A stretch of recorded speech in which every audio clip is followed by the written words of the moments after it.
بسم اللہ الرحمن الرحیم ایاک نعبد و ایاک نستعین۔ آج میں نے اپنی قوم سے بات کرنے کی اس لیے ضرورت سمجھی کیونکہ ابھی ایک ہماری اسمبلی کے اندر ایک منی بجٹ آیا ہے، اور یہ جو منی بجٹ ہے اس سے ایک عوام کے اوپر ایک مزید اور مہنگائی کا بوجھ پڑنے لگا ہے۔ تو میں اپنی قوم سے صرف، کیونکہ میں بڑی دیر سے آپ سے باتیں کرتا رہا ہوں، میں صرف آج اس لیے بات کر رہا ہوں کہ دیکھیں یہ جو ہو رہا ہے نا پاکستان سے، یہ ہونا ہی تھا۔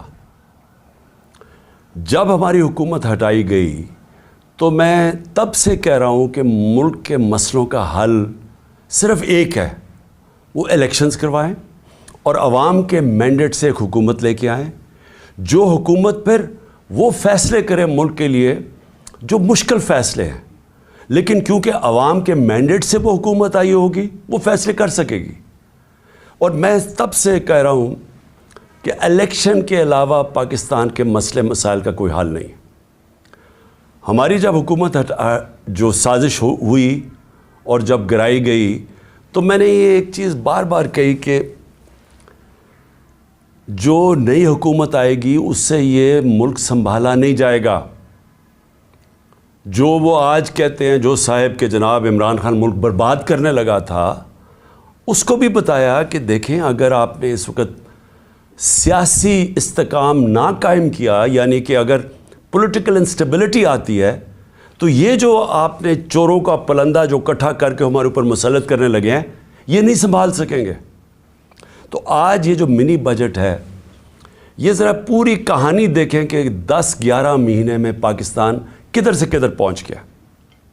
اور میں آج یہ پہلے بجٹ کے اوپر اپنا چھوٹا سا تبصرہ کر کے میں آج یہ کہنا چاہتا ہوں کہ یہ رکنا نہیں لگے ہے۔ یہ ہم اگر IMF کی بات چیت مان بھی گئے، یہ ابھی یہاں رکنے نہیں لگا ہمارے ملک کا جو تیزی سے ہم دلدل میں پھنسے ہوئے ہیں اور پھنستے جا رہے ہیں۔ دیکھیں جب ان کی حکومت آئی تو سب سے پہلے دنیا پاکستان کو کیسے دیکھتی تھی؟ ہمارا جس کو کہتے ہیں ایک ڈیفالٹ رسک ریشو، کہ ایک ملک نے جو قرضے لیے ہوئے ہیں وہ کیا چانس ہے وہ قرضے کا ڈیفالٹ کرنے کا، وہ 5% تھا۔ آج ملک کے حالات یہ ہیں کہ جو لیٹسٹ جو انٹرنیشنل کریڈٹ ایجنسی جو بتاتی ہے کہ پاکستان کے معاشی حالات کیا ہیں، اس میں فچ ایک ایجنسی ہے، اس نے CCC- کر دیا پاکستان کو۔ یعنی ہم اب وہ سری لنکا کی سٹیج کے اوپر پہنچ گئے ہیں کہ دنیا ہمیں وہ دیکھ رہی ہے، وہ ملک جو کہ اب ایک باسکٹ کیس بن گیا، یعنی وہ ڈیفالٹ کے اتنا قریب پہنچ گیا کہ کسی باہر کے ملک نے اس ملک کو قرضے بھی نہیں دینے، کمرشل بینکس نے قرضے نہیں دینے، کوئی انویسٹمنٹ نہیں پاکستان میں آنی۔ تو جو آج حالات ہیں اس کے اندر اگر ہم یہ سمجھ رہے ہیں کہ IMF کے ہم یہ بات چیت مان جائیں گے اس سے ملک ٹھیک ہو جائے گا، اس خوش فہمی میں کوئی نہ رہے، کیونکہ جو مشکل حالات اب یہ مزید اور بگڑیں گے۔ تو میں پہلے اپنی قوم کو صرف یاد کرانا چاہتا ہوں کہ جب ہماری حکومت ہٹائی گئی تھی اور آج عام آدمی کی زندگی میں کیا فرق پڑا ہے۔ میں مخاطب ہوں اپنی عام عوام سے، اپنی مڈل کلاس سے، سیلریڈ کلاس جو تنخواہ دار طبقہ ہے، وہ آج کس مشکلات سے گزر رہا ہے۔ میں وہ لگژری آئٹمز کی نہیں بات کر رہا کہ بڑی بڑی گاڑیوں کی، امپورٹڈ چیز کی، اور وہ جو ہماری پیسے والے لوگ چیزیں لیتے ہیں اس کی مہنگائی کی بات نہیں کر رہا۔ میں بات کر رہا ہوں جو ساری جو خواتین آج میرا یہ سن رہی ہیں، جن کو اپنے کھانے پینے کی چیزیں جو ان کو چاہیے ہوتی ہے اپنے خاندان کو صحیح، بچوں کو صحیح کھانا کھلانے کے لیے، میں ان کی بات کر رہا ہوں کہ ان کے اوپر آج کیا گزر رہی ہے، ذرا یہ دیکھ لیں۔ جب یہ ساروں نے مل کے، یہ جو آج PDM کے لوگ ہیں یہ سارے کہتے تھے جی مہنگائی ہو گئی، مہنگائی مارچ کرو، 4 روپے ہم نے وہ پٹرول کی قیمت اوپر کی تو کہا کہ پیٹرول بم گر گیا ہے۔ تو انہوں نے ایک دفعہ وہ فضل الرحمان آ گیا تھا مہنگائی مارچ کر کے، دوسری طرف وہ کام پہ ٹانگنے والے وہ بلاول آ گیا تھا۔ اس کے بعد ایک 2 دفعہ فضل الرحمان، اور اس کے بعد یہ مریم نے کوئی راستے میں رہ گئی تھی، اس کی بھی لانگ مارچ. لیکن سب کا ایک کہہ رہے تھے کہ مہنگائی سے لوگ تباہ ہو گئے. تو آج اللہ کیونکہ الحق ہے، سچ کا خدا ہے، اس کی وعدہ ہے کہ وہ سچ سامنے لے آئے گا. ذرا آج قوم کو بتانا چاہتا ہوں کہ آج آٹا ہمارے دور میں 60 روپے کلو تھا، آج 135 روپے کلو پہنچ گیا. جو عام آدمی کھانے کی اس کی پینے کی چیز ہے. جو گھی ہے وہ 380 ارب تھا، آج 600 ارب کے جی پہنچ گیا.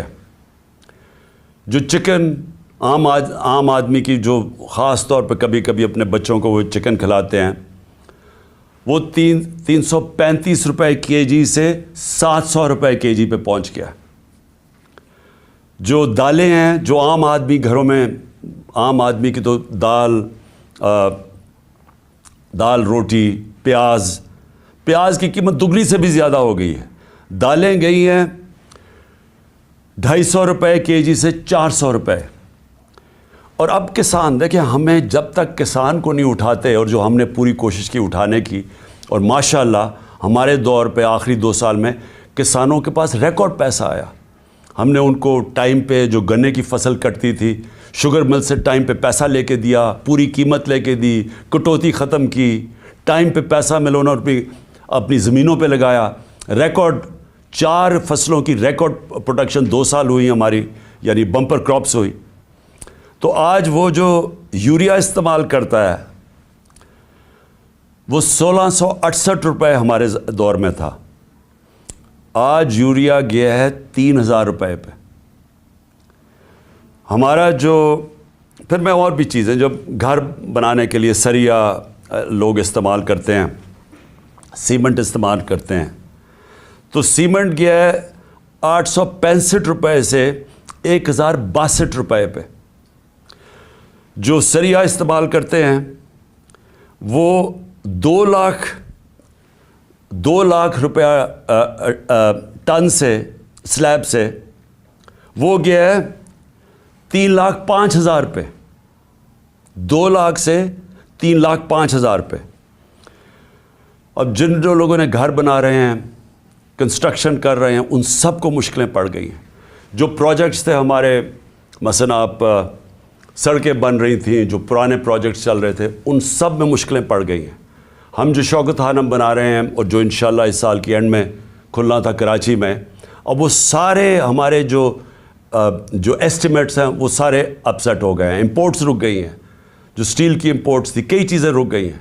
تو سارے اس طرح پروجیکٹس جو آن گوئنگ پروجیکٹس ہیں سب متاثر ہو گئے ہیں. یہ جو قیمتیں بڑھی ہیں سیمنٹ کی اور سٹیل کی، لوگ گھر بنا رہے تھے، ان کے گھروں کے قیمتیں ایک دم اوپر چڑھ گئی ہیں. پھر دوائیں، انہوں نے امپورٹس کے اوپر جو بین کیا ہے، جو لائف سیونگ ڈرگز ہیں، جو خاص طور پہ آپ استعمال کرتے ہیں، کینسر کی ڈرگز، ہارٹ کے لیے، وہ ان سب میں قلت آ گئی ہے. کیونکہ یہ جو سوچے سمجھے بغیر سب امپورٹس بند کیے ہیں، جس میں متاثر ہو رہے ہیں ہاسپٹلز اور وہ مریض جن کی سیریس بیماریاں ہیں. اچھا، اب یہ نئے بجٹ آ گیا. یہ میں آپ کو بتا رہا ہوں، یہ اب تک جو مہنگائی ہوئی تھی، اب یہ جو انہوں نے ابھی جو آج لے کے آئے ہیں، اس کے اندر گیس اور بجلی. میں اب عام آدمی کی پھر بات کر رہا ہوں کہ جو گیس کا جس کا بل 3,000 کا آتا تھا، وہ آج ہو جائے گا 4,300 کا. جو بجلی کا بل جن کے گھر 10,000 آتا تھا، وہ 13,000 پہ چلا جائے گا. سو یہ مزید میں آپ کو آج کے بل کے بعد جو مہنگائی ہے، sales tax across the board بڑھا دیا ہے. یعنی ساری چیزیں، کیونکہ سیلز ٹیکس انہوں نے بڑھایا ہے، ساری چیزیں اس سے مہنگی ہوں گی. اور جو بھی میں نے سریا کی اور سیمنٹ کی بات کی تھی، ان کے اوپر جو گیس، سریا بنانے کے لیے جو سٹیل ملز کو گیس جاتی تھی، اس میں 14% انکریز کر دیا، تو اس کی قیمت اوپر جائے گی. سیمنٹ 10% گیس کی قیمت انکریز کر دی ہے، تو مزید اس کی قیمت اوپر چلی جائے گی. یوریا کے لیے جو پھر کسانوں کا مسئلہ آئے گا، یوریا کے لیے جو گیس 70%، اس پہ 70% گیس کی قیمت بڑھا دی گئی ہے، جو یوریا یعنی جو کھاد کی فیکٹریز کے اوپر گیس جاتی تھی، تو اس سے ایک بوری کے اوپر 375 روپے کا اضافہ ہو جائے گا اب کسانوں کے لیے. اور کسانوں کو آگے مشکل پڑی ہوئی ہے کیونکہ ٹیوب ویلز کے اوپر جو بجلی کی تھی اس کی سبسڈی ختم کر دی، تو مزید اور کسانوں کے لیے اور ایک اور عذاب آ رہا ہے. اب اس سے ہوگا کیا؟ اس سے ہوگا یہ دو چیزیں ہوں گی. ایک، مہنگائی بڑھے گی. مہنگائی آ گئی 50 سال میں پاکستان کی تاریخ کی سب سے زیادہ مہنگائی ہے. میں نے پھر سے کہا کہ ان کی ساری کیمپین ہمارے خلاف کیا تھی کہ ہم نے بہت زیادہ مہنگائی کر دی. ہمارے دور پہ جو مہنگائی تھی وہ 12% تھی، وہ آج پہنچ گئی ہے 30% کے اوپر اور مزید بڑھنے والی ہے. جو سب سے خوفناک چیز ہے، جو فوڈ انفلیشن، جو کھانے پینے کی چیزیں جو مہنگی ہوئی ہیں، وہ ہمارے دور پہ 16% تھی، آج 40% پہ پہنچ گئی. تو اس سے جو عام آدمی ہے، میں پھر سے کہتا ہوں جو سیلریڈ کلاس ہے، پہلے تو مہنگائی میں وہ پسیں گے، ساتھ ساتھ یہ جو انہوں نے چیزیں بڑھائی ہیں، جو انہوں نے امپورٹس کے اوپر جو ان کی غلط پالیسیز تھی، جو نااہلی تھی، اس سے فیکٹریاں بند ہو رہی ہیں. ہماری جو ریکارڈ انڈسٹریل پروڈکشن تھی، ہماری جو انڈسٹری اضافی تیزی سے بڑھ رہی تھی، آج وہ منفی پہ چلی گئی ہے. جو انڈسٹریز، جو ٹیکسٹائل انڈسٹری، آپ فیصل آباد جا کے دیکھیں، جدھر مزدور نہیں ملتا تھا، آج بے روزگاری شروع ہو گئی ہے. ایک طرف بے روزگاری، ایک طرف مہنگائی. انٹرسٹ ریٹ انہوں نے ریکارڈ اوپر کر دیے ہیں. اس کا مطلب کہ جو بھی آپ کوئی نیا کاروبار شروع کرے گا وہ 100 دفعہ سوچے گا، کیونکہ انٹرسٹ ریٹ اوپر چلے گئے، سود کی شرح اتنی اوپر چلی گئی ہے. تو ایک طرف مہنگائی، دوسری طرف بے روزگاری. اب میں جو آج میرا اصل آج آپ سے بات چیت کرنے کا مقصد کیا تھا، اب آگے ہم کیا کر رہے ہیں، جا کدھر رہے ہیں. میں اس لیے آپ سے کہہ رہا ہوں کہ یہ جو مزید مہنگائی آئی ہے اور یہ جلدی انہوں نے کی ہے. شروع میں ان کو سمجھ نہیں آئی کیا کرنا تھا. اپنے NRO کے اوپر انہوں نے وقت گزارا. ان کو صرف ایک پڑی ہوئی تھی کہ کس طرح کے ان کے 1100 ارب روپے کے ان کے اوپر کرپشن کیسز تھے وہ ختم ہو. ہم ہر سال، ہمارے 3.5 سال کے اندر، ہر سال جو نیب ریکور کرتی تھی چوری کا وہ 160 ارب روپیہ تھا.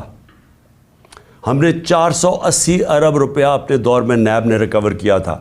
ہم نے نہیں کیسز بنائے تھے، یہ پرانے کیسز تھے، لیکن ہمارے دور میں نیب پیسے ریکور کر رہی تھی کیونکہ ہم کسی کو بچا نہیں رہے تھے. اب 1100 ارب روپے کے جو کرپشن کیس ہیں انہوں نے معاف کروا لیے. تو ایک طرف قوم کی کمر توڑ دی ہے مہنگائی اور بے روزگاری سے، دوسری طرف انہوں نے اپنے کرپشن کے کیسز معاف کروا لیے، اور تیسری طرف روپیہ ڈالر کے بنسبت 90 روپیہ گرا ہے. کہ کبھی پاکستان کی تاریخ میں اتنا زیادہ ڈالر مہنگا نہیں ہوئی اور اتنی تیزی سے روپیہ گرا نہیں ہے. تو قوم کے لیے تو کیا ہوا اس سے؟ اگر آپ کی 30,000 روپیہ تنخواہ تھی، آج صرف وہ 20,000 روپے کی 30,000 روپے کی تنخواہ 20,000 کی چیزیں خرید سکتی ہے.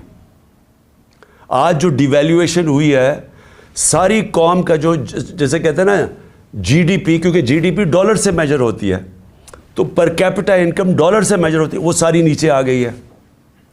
ان کے ہوتے ہوئے جب تقریباً 90 باہر مارکیٹ میں جاؤ تو وہ 100 روپیہ کا بھی سے زیادہ ڈالر مہنگا ہو چکا ہے. تو جب کہ ایک قوم کی دولت میں کمی ہوئی ہے، یہ جو سارے 30 سال سے ملک کا پیسہ چوری کر کے، منی لانڈرنگ کر کے باہر لے کے گئے ہیں، ان کے ایونسیل اپارٹمنٹ اور ان کے مے فیئر میں اور بڑی بڑی گاڑیاں اور 1 ہائیڈ پارک اور یہ جو باہر ہوٹل خریدے ہوئے ہیں اور انہوں نے بے نامی چیزیں خریدی ہوئی ہیں، باہر بینکوں میں آف شور اکاؤنٹس میں پیسے رکھے ہوئے ہیں. قوم کے لیے 90 روپے ان کی دولت میں کمی اگر روپے میں پڑے ہوئے ہیں، اور ان کے باہر پیسے میں 90 روپے اضافہ ہو گیا. پاکستان کے مقابلے میں ان کے پیسے میں 90 روپے زیادہ امیر ہو گئے ہیں. ان کو کوئی فرق نہیں پڑا، اس لیے انہوں نے آتے ساتھ ہی کبھی کوئی پرواہ نہیں کی کہ کیا انہوں نے اگر ان کو سازش کے تحت بٹھائی دیا تھا، کیونکہ عمران خان ملک تباہ کر رہا تھا، تو ان کو انہوں نے آ کے کوئی روڈ میپ دینا تھا کہ ہم نے ملک کو کیسے ٹھیک کرنا ہے, کیونکہ یہ تو بڑے تجربہ کار تھے. ہم تو جی اسحاق ڈار نے کہا میں روپے کو $200 کو نیچے لے کے آؤں گا, میں IMF کو سامنے یہ کر دوں گا, بڑی بڑھ کے ماری, میں تجربہ کار ہوں. آج یہ بتائیں کہ انہوں نے ملک سے کیا کیا, اور جو ان کے ہینڈلر لے کے آئے تھے ان سے ذرا پوچھیں کہ آپ نے یہ ملک سے کیا کیا ہے. کون جواب دے؟ آج جو ابھی یہ جو شروعات ہے, ابھی یہ جو $90 کے جو گرا ہے, جو روپیہ گرا ہے ڈالر کے مقابلے میں, ابھی اس کی مزید مہنگائی آنی ہے. جو ایک تھوڑی ٹائم کے بعد جب آپ کا روپیہ گرتا ہے تو جو باہر سے چیزیں لے کے آتے ہیں وہ ٹائم کے بعد مہنگی ہونی شروع ہوتی ہیں. تو نہ تو انہوں نے کوئی تیاری کی, نااہلی ان کی یہ ہے کہ انہوں نے غلط فیصلے کر کے ملک کو آج یہاں پہنچا دیا ہے کہ اس طرح کا بجٹ لانا پڑا ہے. اور کوشش کر رہے تھے کہ عارف علوی کے اوپر سارا بوجھ ڈالے. پارلیمنٹ میں بھی نہیں چاہتے تھے کہ ڈبیٹ ہو اس کے اوپر, اس سے کہتے تھے آرڈیننس سائن کرو تاکہ یہ بچ جائیں کہ پارلیمنٹ میں ان کے اپنے لوگ کیا یہ جو بجٹ لے کے آ رہے ہیں وہ کیا بولیں گے اس کے اوپر. قوم کے اوپر سارا بوجھ, خود اپنی کرپشن کے کیسز معاف, اور کوئی آگے راستہ بھی نہیں ہے, روڈ میپ بھی نہیں ہے. میں آخر میں یہی بات کرنا چاہتا ہوں کہ جو بھی ان کے بیکرز ہیں یہ سمجھ جائیں کہ ان کے پاس کوئی اگلا آگے کا راستہ نہیں ہے. یہ اگر سمجھ رہے ہیں کہ اس سے آپ IMF کے ڈالرز آ جائیں گے تو وہ یہ ایسے سمجھیں کہ یہ کینسر کا علاج ڈسپلن سے ہو رہا ہے, تھوڑی دیر کا تھوڑا سا آرام آئے گا, لیکن کینسر جب تک کاٹ کے نکالی نہ جائے یہ کینسر پھیلتی جائے گی, یہ قرضے بڑھتے جائیں گے, آمدنی سکڑتی جا رہی ہے. ہماری ریمیٹنسز جو ہمارے دور میں 17% انکریز کر رہی تھیں, ہماری ریمیٹنس میں 17% اضافہ ہو رہا تھا جو 31 ارب پہ پہنچ گئی تھی, وہ ان میں اب 11% کمی آ گئی ہے. تو پہلے تو اضافہ ختم ہوا اور پھر 11% کمی آ گئی ہے, یعنی جو ڈالرز آنے تھے ریمیٹنس سے وہ کم ہو گئے ہیں, ایکسپورٹس گر گئی ہیں ہماری. تو ہمارے پاس تو جو آمدنی ہے وہ تو سکڑتی جا رہی ہے, فیکٹریاں بند ہو رہی ہیں, بے روزگاری بڑھ رہی ہے, لیکن قرضے بڑھتے جا رہے ہیں کیونکہ یہ تو قرضے ہی لیے نا IMF سے, اور ہم یہ امید رکھ رہے ہیں کہ اور بھی ملٹی نیشنلز قرضے دیں گی, تو وہ تو قرضے ہیں. تو یہ حل تو نہیں ہے. حل کیا ہے؟ حل جو میں تب سے کہہ رہا ہوں, میں نے کوشش بھی کی, اپنی گورنمنٹ خود میں نے ڈیزالو کی اپریل میں الیکشنز کروانے کے لیے, لیکن پورا پلان بنا ہوا تھا کیونکہ فیصلہ ہو گیا تھا عمران خان بہت خطرناک ہے اس ملک کے لیے. تو تب سے وہی ابھی بھی حل ہے. اس ملک میں اگر ہم نے صاف اور شفاف الیکشن نہ کروائے, ایک پبلک مینڈیٹ سے گورنمنٹ نہ آئی جو کہ پبلک جس کے پیچھے کھڑی ہو جس گورنمنٹ کے, وہ گورنمنٹ پھر مشکل فیصلے کرے, وہ جو میں کینسر کو کاٹ کے نکالے ملک سے, اسٹرکچرل ریفارمز کرے, جو آج ملک کی ضرورت ہے, رول آف لا قائم کرے, گورننس سسٹم ٹھیک کرے, تب جا کے یہی جو کرائسس ہے یہ ہم فائدے میں اس کو کر سکتے ہیں. یہ جو ہم دلدل میں پھنسے ہوئے ہیں اس میں نکلتے نکلتے ہم ملک کو پوری طرح اٹھا سکتے ہیں. یہ ہمارا فائدہ ہو سکتا ہے کہ ہم اس کرائسس کا, اگر اس کرائسس سے ملک میں اصلاحات کریں, لیکن وہ گورنمنٹ کر سکتی ہے جس کے پاس پبلک پیچھے کھڑی ہو. جب آپ کے پاس پبلک مینڈیٹ نہیں تو آپ ان PDM کے یہ جو اوپر 60% لوگ ضمانت پہ ہیں کرپشن کیسز پہ, اور ان کا سلوشن یہ ہے, کیونکہ ان کے پاس تو حل کوئی نہیں ہے, ان کا سلوشن یہ ہے کہ عمران خان کے اوپر 60 FIR کاٹ دو, اس PTI کے لوگوں کو جیلوں میں ڈالو, ان کے اوپر تشدد کرو, ان کو خوف پھیلاؤ, ان کو ڈراؤ دھمکاؤ, اور ان کو اور اس طرح کرو کہ جب وہ بالکل پارٹی ان کی ٹوٹ جائے تو پھر الیکشن کرواؤ. وہ ہونے نہیں لگا, کیونکہ اب جتنا زیادہ دبائیں گے وہ پارٹی اتنی اور اٹھتی جا رہی ہے. پبلک کوئی بیوقوف تو نہیں ہے, پبلک تو فیصلہ کر بیٹھی ہے جس کی وجہ سے یہ ڈرے ہوئے ہیں. تو صرف اور صرف عمران خان کو باہر کرنے کے لیے ملک کو تباہ نہ کریں. یہ اصل میں جانا ہے ہماری سیکیورٹی کے اوپر. جو آج ہمارے حالات ہو گئے ہیں, ہم تو کسی کے سامنے اب کھڑے بھی نہیں ہو سکتے, کیونکہ ہمیں تو انہوں نے ملک کو ادھر پہنچا دیا ہے. 300 ارب ڈالر سے کم تو ریزروز رہ گئے ہیں. ہمارے پاس کیا اب ہے کہ اپنے پیر پہ کھڑے ہوں, کسی کو کہیں کہ نہیں جی ہمیں پاکستان کی خودداری چاہیے, ہم پاکستان کی سوورنٹی چاہیے. ہم کیسے کہہ سکتے ہیں جب ملک کے حالات یہاں پہنچا دیے؟ اس کے لیے اپنے ملک کو بچانے کے لیے طریقہ یہ نہیں ہے جو کیا جا رہا ہے کہ ہائی کورٹ کہہ رہا ہے کہ الیکشن کرواؤ. وہ الیکشن کمیشن جناب بیٹھی ہوئی کہ نہیں ہم الیکشن نہیں کرواتے, وہ بہانے مار رہی ہے الیکشن کے. پاکستان کا آئین کہتا ہے 93 میں الیکشن کرواؤ, یہ کوئی بہانہ مار رہا ہے, کوئی صرف ڈرے ہوئے ہیں الیکشن ہارنے سے. پاکستان کی آئین کی وائلیشن جس طرح کی جا رہی ہیں اور جس طرح آگے پلان بن رہا ہے, یہ جو بھی لوگ سمجھ رہے ہیں کہ اس سے وہ اپنی ذاتی فائدہ اٹھا دیں گے, وہ ملک کو ڈبو دیں گے. اور میں آج اس لیے یہ کہہ رہا ہوں کہ ہم بڑے آرام سے ملک کے اندر اس وقت اگر ہم چاہیں, اتنی بڑی پارٹی ہے, ہم اگر وہ مظاہرے کریں اور ملک بند کرنے کی کوشش کریں, اسٹرائکس کریں, ملک تو آگے حالات برے ہیں. اس لیے ہم نے پرامن احتجاج کا فیصلہ کیا ہے کہ ہم جیل بھرو تحریک شروع کرنے والے ہیں, بتانے کے لیے کہ آپ اس طرح ایک ملک کو استعمال تھوڑے سے لوگوں کے ذاتی مفادات کے لیے نہیں کر سکتے. یہ ملک 22 کروڑ لوگوں کا ملک ہے. یہ تھوڑے سے لوگ اس ملک کو اپنے مفادات کے لیے تباہ نہیں کر سکتے. اس لیے ہم جیل بھرو تحریک کی پوری تیاری کریں, میں اناؤنس کرنے والا ہوں. اور لوگوں کو صرف خوف دور کرنے کے لیے کہ یہ سمجھتے ہیں کہ خوف پھیلا کے, جیلوں میں ڈال کے, FIRs کر کے یہ اسی طرح بیٹھے رہیں گے اور پھر کسی نہ کسی طرح دھاندلی کر کے ایک وہ الیکشن کمیشن, بے ضمیر الیکشن کمیشن کے ذریعے ایک جانبدار الیکشن کمشنر کے لیے یہ جو چیف الیکشن کمشنر ہے اس کو استعمال کر کے کسی طرح پھر ان چوروں کو مسلط کر دیں گے. یہ ہونے نہیں لگا, ملک کو نقصان پہنچ رہا ہے. اور میں آخر میں اپنی ساری قوم کو کہنا چاہتا ہوں, پھر سے میں ایک بات کہنا چاہتا ہوں اور بات ختم کرتا ہوں کہ دیکھیں وہ ہم اس موڑ پہ کھڑے ہو گئے ہیں جس کا ہم سب کو خطرہ تھا کہ ایک دن جب سے یہ امپورٹڈ حکومت آئی ہے کہ خدا نہ خواستہ ہم یہاں نہ پہنچ جائیں. ہم وہاں پہنچ گئے ہیں. ہمارے سامنے اب صرف 2 راستے ہیں. ہم چپ کر کے اب انتظار کریں کہ مزید ملک تباہی کی طرف جائے, یا ہم ایک پرامن احتجاج کی تحریک کے اندر سب شامل ہوں اور بتائیں ان کو کہ آئین اور قانون کے بغیر کوئی دنیا کا معاشرہ نہیں چل سکتا. دنیا کا معاشرے جتنے بھی ہیں وہ رول آف لاء پہ چلتے ہیں, اور رول آف لاء آئین ڈیفائن کرتا ہے, اور آئین آپ کو کہتا ہے کہ 90 دن میں الیکشن کروائی جائے. اس سے جتنا آپ پیچھے ہٹتے جائیں گے آپ ملک کو ادھر دھکیلتے جائیں گے, جدھر ملک جس کو کہتے ہیں بنانا ریپبلک, جدھر جنگل کا قانون ہوتا ہے ادھر ملک کو دھکیلا جا رہا ہے. ہم یہ کبھی ہونے نہیں دیں گے.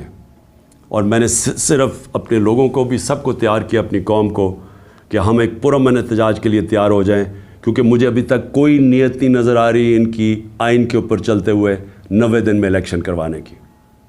پاکستان زندہ باد.